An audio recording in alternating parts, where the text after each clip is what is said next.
Olá, eu sou a Bel Pesce, eu sou empreendedora e escritora e hoje eu estou aqui para compartilhar um texto que não é meu, mas que me tocou muito, muito. Colocou em palavras muitas das coisas que eu acredito piamente e eu quero que esse texto chegue a mais gente. Então, para aqueles que preferem vídeos ou áudios, eu tomei um tempo para ler o que está escrito nesse artigo, porque eu quero que chegue a mais gente, tá bem? Eu acho que as ideias são muito importantes. É um texto de um gringo, Mark Manson, que fez uma carta aberta ao Brasil. E eu acho que as ideias que estão aqui são muito importantes. Então, para o que você estiver fazendo, escuta as ideias. Escuta com carinho. Sério, escuta com muito carinho. Vamos lá. Querido Brasil, o carnaval acabou. O ano novo finalmente vai começar. E eu estou te deixando para voltar para o meu país. Assim como vários outros gringos, eu também vim para cá pela primeira vez em busca de festas, lindas praias e garotas. O que eu não poderia imaginar é que eu passaria a maior parte dos últimos 4 anos dentro das suas fronteiras. Aprenderia muito sobre a sua cultura, sua língua, seus costumes, e que no final deste ano eu me casaria com uma de suas garotas. Não é segredo para ninguém que você está passando por alguns problemas.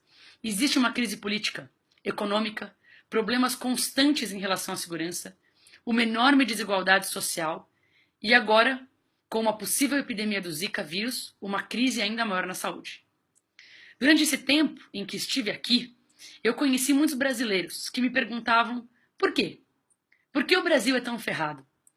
Por que os países na Europa e América do Norte são prósperos e seguros, enquanto o Brasil continua nesses altos e baixos entre crises, década sim, década não? No passado, eu tinha muitas teorias sobre o sistema de governo, sobre o colonialismo, políticas econômicas, etc. Mas recentemente eu cheguei a uma conclusão.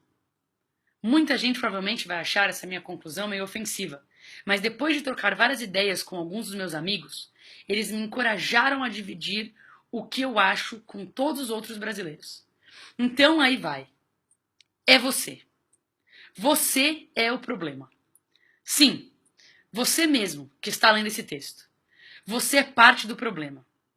Eu tenho certeza de que talvez não seja proposital, mas você não só é parte, como está perpetuando o problema todos os dias. Não é só culpa da Dilma ou do PT. Não é só culpa dos bancos, da iniciativa privada, do escândalo da Petrobras, do aumento do dólar ou da desvalorização do real. O problema é a cultura. São as crenças e a mentalidade que fazem parte da fundação do país e são responsáveis pela forma com que os brasileiros escolhem viver as suas vidas e construir uma sociedade. O problema é tudo aquilo que você e todo mundo à sua volta decidiu aceitar como parte de ser brasileiro, mesmo que isso não esteja certo. Quer um exemplo? Imagine que você está de carona no carro de um amigo tarde da noite. Vocês passam por uma rua escura e totalmente vazia.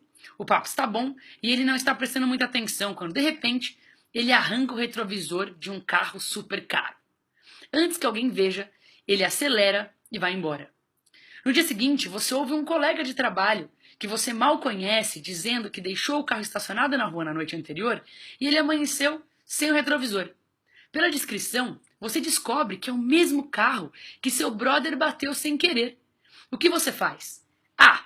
Fica quieto e finge que não sabe de nada para proteger seu amigo? Ou B.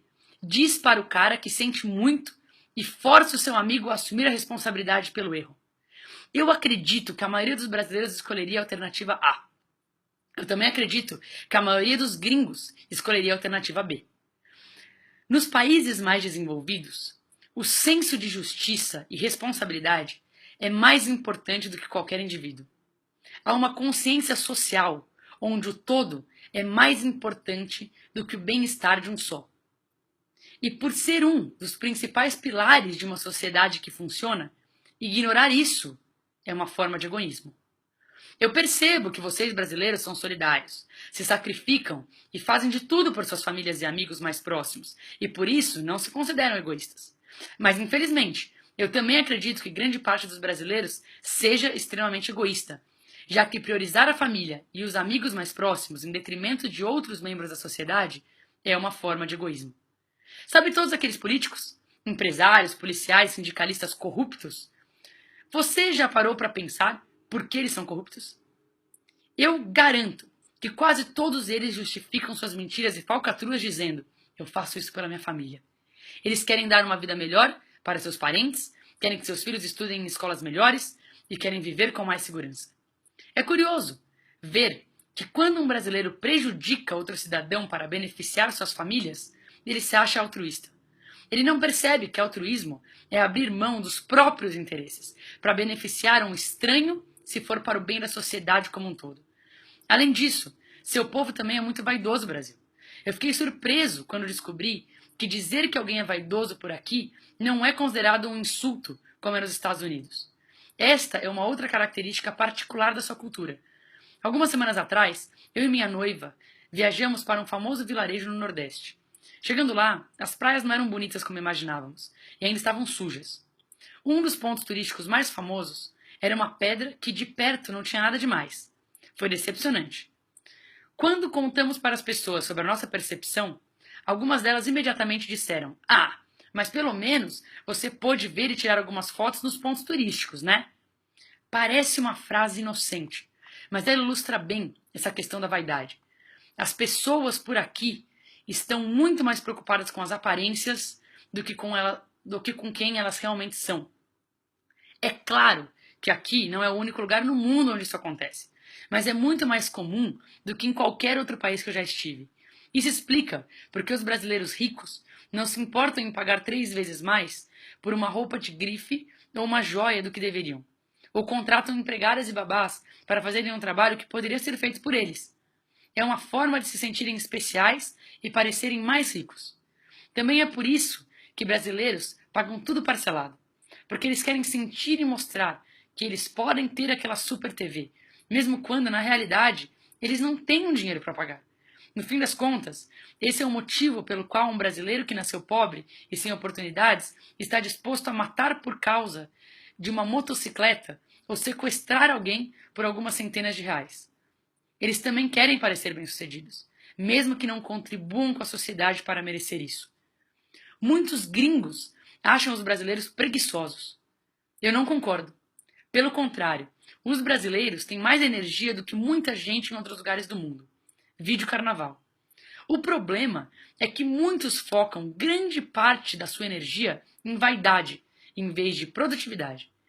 A sensação que se tem é que é mais importante parecer popular ou glamouroso do que fazer algo relevante que traga isso como consequência.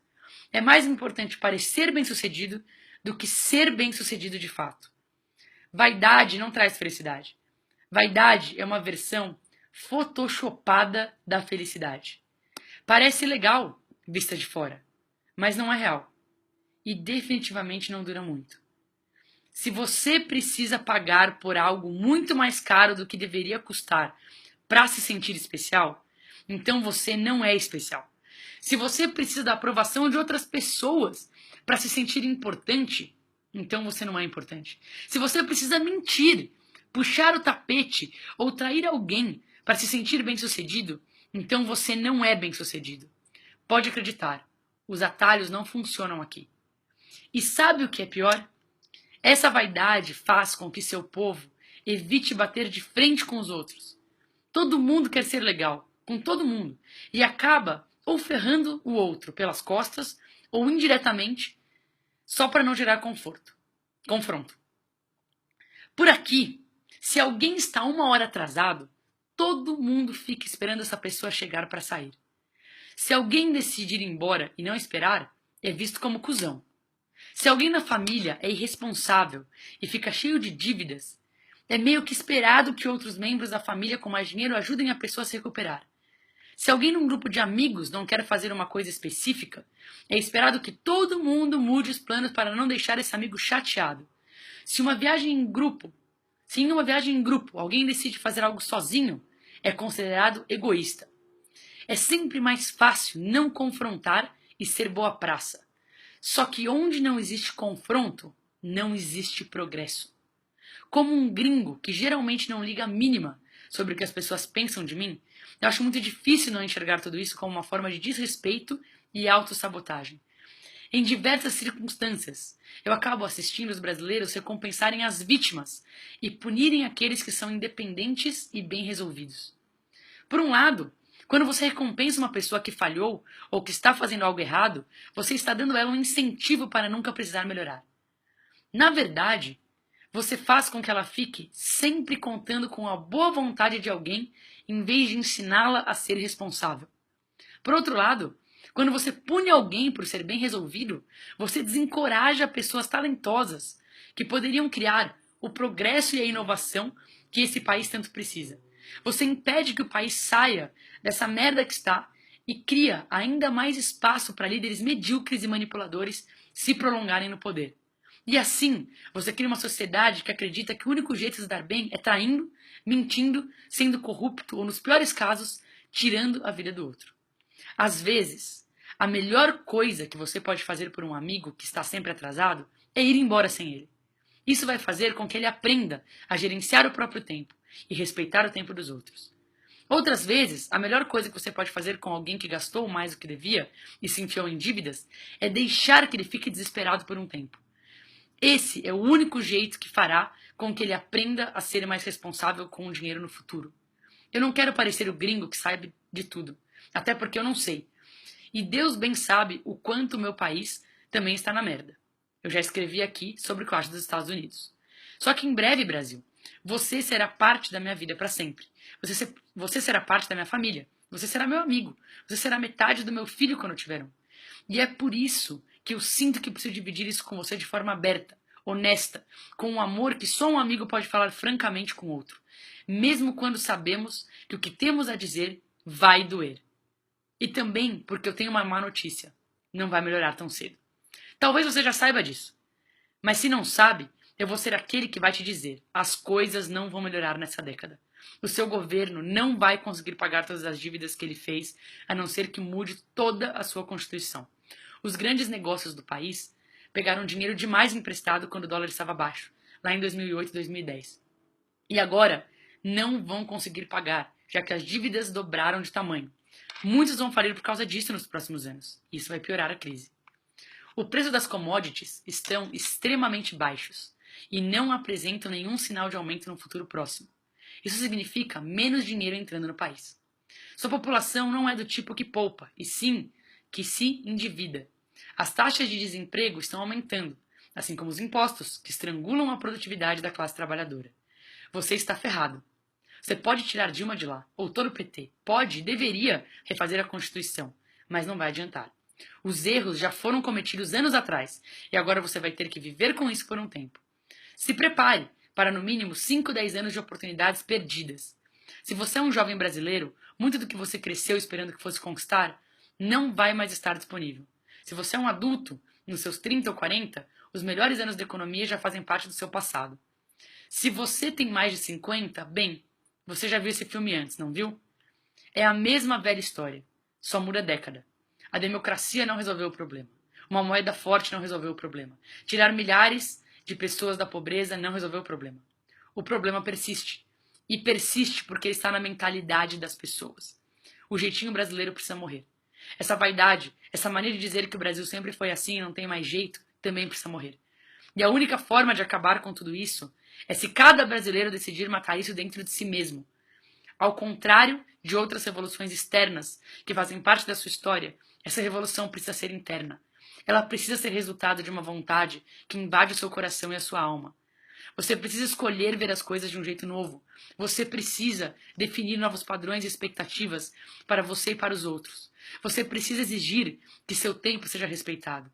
Você deve esperar das pessoas que te cercam que elas sejam responsabilizadas pelas suas ações. Você precisa priorizar uma sociedade forte e segura, acima de todo e qualquer interesse pessoal ou da sua família e amigos. Você precisa deixar que cada um lide com seus próprios problemas. Assim como você não deve esperar que ninguém seja obrigado a lidar com os seus. Essas são escolhas que precisam ser feitas diariamente, até que essa revolução interna aconteça. Eu temo que seu destino seja repetir os mesmos erros por muito